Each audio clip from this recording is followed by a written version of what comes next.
Celebrate your success. પછી ભલે નાની હોય કે મોટી હોય. તો રામ રામ, હું ખુશ્બુ પ્રજાપતિ. આજે આ વિષય ઉપર વાત કરીશ. ઘણાના જીવનની અંદર સફળતા એ વધારે મહેનત કરે ને ત્યારે મળતી હોય છે. કાં તો ઘણાના જીવનની અંદર નાની નાની વસ્તુ એ પહેલી વાર કરતો હોય છે અને તેમાં તેને સફળતા મળે ને તે મહત્ત્વની હોય છે. તો તે સફળતાને હંમેશા ઉજવવી જોઈએ.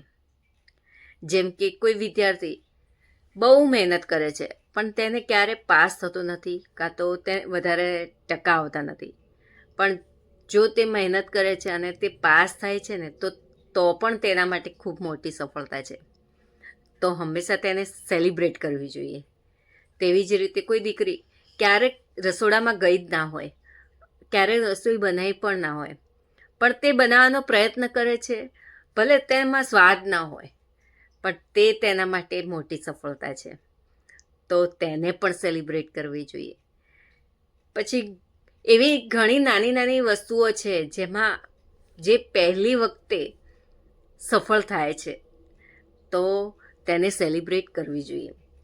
જેમ કે કોઈ પહેલી વાર ફરવા જતું હોય, કોઈ પહેલી વાર ડ્રાઇવિંગ કરતું હોય, કોઈ પહેલી વાર રેસ્ટોરન્ટમાં જતું હોય, કોઈ બહારના દેશમાં પહેલી વાર અજાણ્યા વ્યક્તિ સાથે તેની ભાષામાં વાત કરતું હોય, તો બીજાના માટે નોર્મલ વસ્તુ છે, પણ તેના માટે તો પહેલી વખત સફળતા છે.